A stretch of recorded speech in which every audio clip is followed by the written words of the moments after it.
श्री शंकर जी माता पार्वती से कह रहे हैं बहुत सारे कारण हैं, एक और कारण है राम के आने का। बोले कौन सा? बोले एक सत्यकेतु नाम के राजा थे, उन राजा के पुत्र का नाम था प्रताप भानु। प्रताप भानु नाम के एक राजा थे, इनके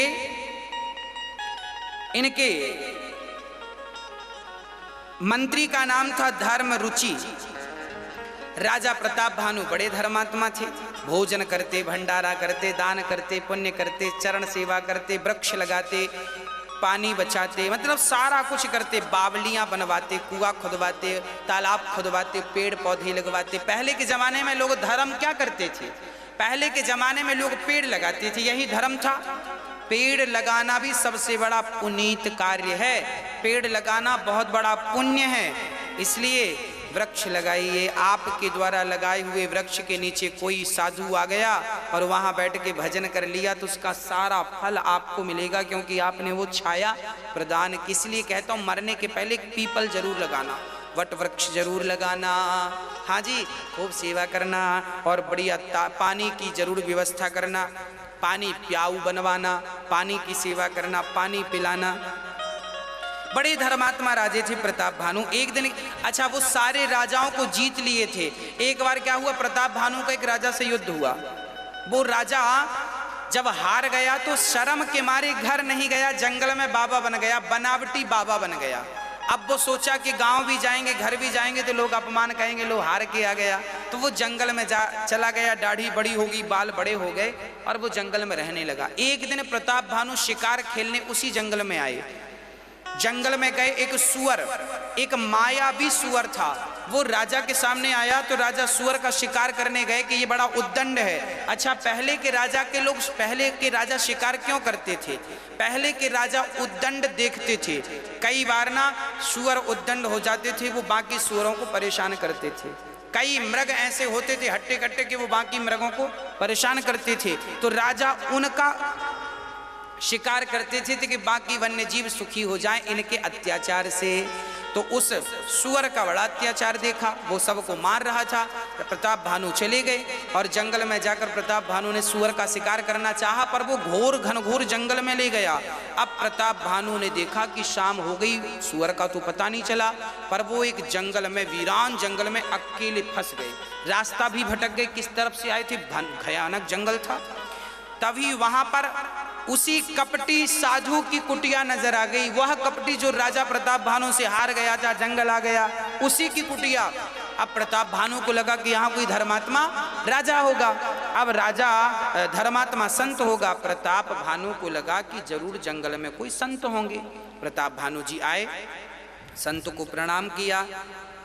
अब वो कपटी साधु जब राजा प्रताप भानु को देखा, वो समझ गया, ओहो आज तो शिकार फंस गया। परंतु वो कपटी साधु था। प्रताप भानु से पूछा क्या नाम है, तो प्रताप भानु ने अपना असली नाम नहीं बताया, बोला मेरा नाम धर्म रुचि है। वो कपटी साधु ने पानी पिलाया और पानी पिलाकर कहा, देखो राजन, तुम प्रताप भानु हो, तुम फलाने राज्य के राजा हो, तुमने बहुत सारे अच्छे काम किए। अब प्रताप भानु को लगा बाबा जी तो हमारी जन्म कुंडली जानते हैं, मतलब असली बाबा हैं। अब प्रताप भानु ये नहीं जान पाए कि ये तुमसे हारे हुए हैं तो तुम्हारी जन्म कुंडली तो जानेंगे। उन्हें असली साधु लग गया और प्रताप भानु ने एक नकली साधु को असली साधु मानकर उसकी सेवा करी। प्रताप भानु से कहा कि राजन तुम बहुत बड़े राजा हो। प्रताप भानु की श्रद्धा बढ़ने लगी, बाबा सही सही कह रहे हैं। प्रताप भानु ने कहा महाराज जी आप अपना परिचय दीजिए, आप कौन हैं? कपटी साधु ने कहा हमारा नाम एक तनु है। एक तनु? ये एक तनु क्या होता है? कपटी साधु ने इतना बड़ा झूठ बोला कि जब से सृष्टि बनी है तब से हमने अपना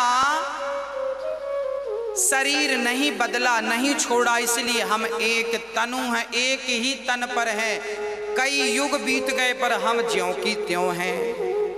प्रताप भानु बोले बड़े सिद्ध पुरुष हैं। प्रताप भानु से कहा कोई वरदान मांगो। प्रताप भानु ने कहा महाराज हमें दीर्घ जीवी बना दीजिए। हमें लंबी उम्र दीजिए और हमें कोई जीत ना सके, हमारे पास बहुत धन हो। प्रताप भानु के पास देखिए वैसे तो धन की कोई कमी नहीं थी। गोस्वामी जी कह रहे हैं, तुलसी जसी भवितव्यता तैसी मिलई सहाय, आपुनु आवई ताहि पही ताहि तहाँ ले जाए।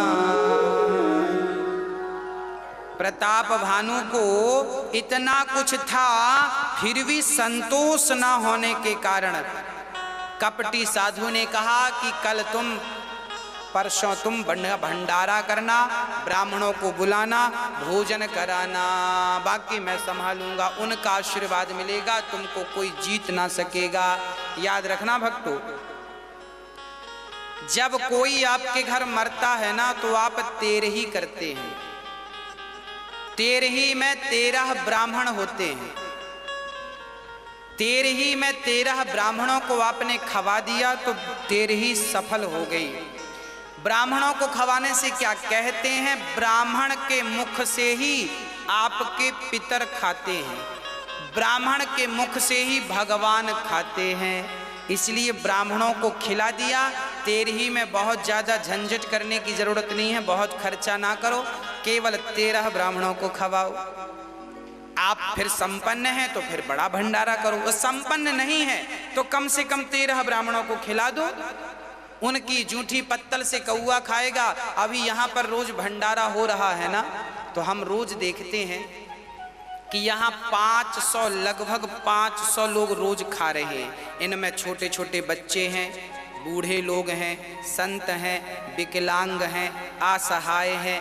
आज हमारे पास एक सज्जन आए, उन्होंने कहा महाराज जी हम इतने गरीब हैं कि हमारे पास गैस भरने के पैसे नहीं हैं, हम तो रोज आपके यहाँ से भोजन ले जाते हैं और अपने बच्चों को परिवार को खिलाते हैं। प्रताप भानु ब्राह्मणों को भोजन कराते हैं, उनके भोजन पे तभी वो कपटी ऋषि ने, वो मायावी राक्षस था, उससे आकाशवाणी करा दी कि ब्राह्मणों जिस भोजन को तुम कर रहे हो उस भोजन में मांस है। सारे ब्राह्मणों ने श्राप दे दिया, राजन तुमने हमें मांस खिलाने का प्रयास किया, अब हम तुम्हें श्राप देते हैं, तुम राक्षस हो जाओ। तो संत ब्राह्मणों के श्राप के कारण प्रताप भानु रावण भय, और रावण जब बने उनका भाई फिर कुंभकर्ण और उनका पूरा परिवार राक्षस हुआ प्रताप भानु का श्राप के कारण। और इस प्रकार से रावण जब बने तो रावण ने वरदान मांगा। कुंभकर्ण विभीषण ने एक साथ तपस्या की। विश्रवा के बेटे हैं रावण और वरदान मांग रहे हैं। ब्रह्मा से कहा हम अमर हो जाएं। ब्रह्मा बोले अमर तो नहीं हो सकते। तब कहा कि हम ऐसा वरदान दो कि हम काहू के मरहि न मारे, बानर मनुज जाति दुई बारे। हम किसी से ना मरे। ब्रह्मा बोले ये संभव नहीं है। तो रावण ने कहा फिर हम मनुष्य और बंदर से मर जाएं, क्योंकि इन्हें तो हम खाते हैं। ठीक है, एवं मस्तु भगवान ने कहा, ब्रह्मा जी ने। अब कुंभकर्ण ने कहा कि हमें 6 माह तक, वो ये बोला तब सरस्वती आकर बैठ गई वाणी में और कहने लगा कि 6 माह तक हम सोते रहें, एक दिन को जागें। जबकि कहना ये चाहता था कि हम एक दिन को तो सोएं और 6 महीने तक जागें। ब्रह्मा जी बोले कि ये इतना एक दिन में ही इतना खा जाता था कि 1 लाख 2 लाख लोग खाते होंगे एक दिन में, इतना एक दिन में ही अकेला खा जाता था, इतना खाता था। अब वो वरदान मांगा, सोने का सोता रहा। गए विभीषण पास पुनि, कहाहु पुत्र वर मांग, तेहि मांगेऊ भगवंत पद, कमल अमल अनुराग। विभीषण से वरदान मांगने को श्री ब्रह्मा जी ने कहा पुत्र वरदान मांगो। विभीषण ने कहा प्रभु मैं राम की भक्ति करता रहूं और मुझे नेत्रों से राम का दर्शन हो, यही वरदान। भगवान बोले तथास्तु। अब रावण लंका का राजा बना। चर्चा ये है कि लंका भगवान शिव ने बनवाई थी स्वयं को रहने के लिए, पर रावण ने मांग ली और रावण उस लंका पर रहने लगा। और रावण की लंका में फिर चोर बढ़ गए, जुआड़ी बढ़ गए, जुआ, शराबी, जुआड़ी, लंपट, स्त्री लंपट भोगी बढ़ गए। मतलब सारा पापाचार दुराचार रावण यज्ञ नहीं करने देता, कथा कोई नहीं कहेगा। यज्ञ करने से देवी देवता यज्ञ के माध्यम से ही खाते हैं। याद रखना भक्तों, जब आप यज्ञ करते हैं, जब आप देवी देवताओं को भोग लगाते हैं तो इसी माध्यम से देवी देवता खाते हैं। स्वर्ग में कोई खेती नहीं होती, याद रखना। स्वर्ग में सुख तो है, ऐशो आराम तो है, पर वहां खाने के लिए कहां से, यहां मृत्यु लोक से ही जाता है। आप लोग जब देवी देवताओं की उपासना भोग लगाते हैं ना, जो जो खिलाते हैं वो वहां जाता है और आपका दिया हुआ देवता खाते हैं। रावण बड़ा अत्याचारी हो गया। अब इंद्र आसन पर विजय प्राप्त कर लिया। तब सारे लोग स्तुति करने लगे, हे भगवान। पृथ्वी आई और स्तुति करने लगे, देवी देवता स्तुति करने लगे, हे प्रभु जाओ पापी रावण को मारो। जब देवी देवताओं ने जय जय करके स्तुति करी, तब भगवान बोले चिंता ना करो। दशरथ जी महाराज के मन में ग्लानि हुई, मेरा बेटा नहीं है। तब दशरथ जी गुरु जी के पास गए। गुरु महाराज ने यज्ञ किया। यज्ञ भगवान ने प्रकट होकर खीर दी, और जब खीर दी तो खीर खाने से तीनों रानियां गर्भवती हो गईं। और 9वीं तिथि आई, शुक्ल पक्ष आया, और दिन के ठीक 12 बजे, जैसे ही 12 बजे राम का जन्म हुआ, दशरथ जी ने जब सुना, मानव ब्रह्मानंद समाना, बोलिए राजा रामचंद्र भगवान की। जैसे ही राम का जन्म हुआ